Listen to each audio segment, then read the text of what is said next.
There's a mountain pass near my rural hometown, popular with street racers that I used to go to a lot. One weekend night at the end of summer, my friends and I decided to head up to the pass. When we got there, even though it was the weekend, there was no one around. None of the usual racers or galleries, and the mountain road was darker than normal. Wondering why, as we kept driving up, we got to the turnaround point parking lot. Usually lots of cars would gather there with galleries too, but that night, not a single one was there. The deserted parking lot was only lit up by the glow of the vending machines, thinking people might still show up if we waited a while. My friends and I drank some juice and chatted. At some point, I noticed there was a group of all guys and girls on the other side of the parking lot.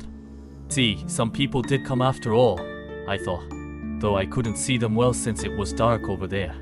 We kept talking for a bit, but my friend insisted, let's go.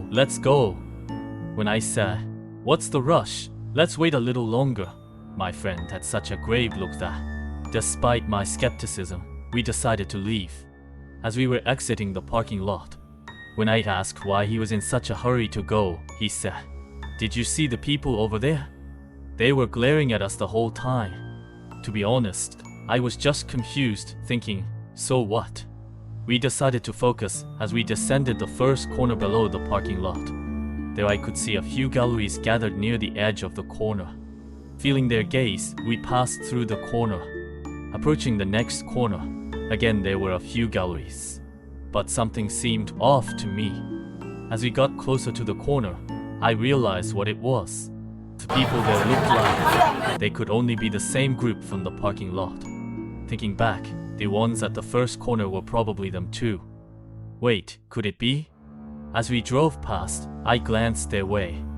They were staring at us, with jet black eyes. I shrieked, and my friend shrieked too beside me. It was terrifying. We sped past them. More than anything, I desperately wanted to get away from there.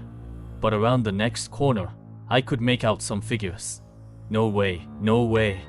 But sure enough, it was them again. They stood with their backs to us, but their heads were turned our way. From there it was hell. They were at every single corner after that, leering at us, with no other cars passing us or coming up behind. I've never felt more isolated and afraid. When we finally made it back to town, I truly felt safe. After dropping my friend off, I went home. Despite it being the weekend, I was back so early my mom was surprised. But I couldn't bring myself to tell her what happened. Told to take a bath. By then I had calmed down considerably and obliged. As I was washing my hair, something went thunk against my head. At first I wondered what it was, but my head was covered in suds and I couldn't open my eyes. When I kept washing and something hit me again, I forced my eyes open despite the bubbles.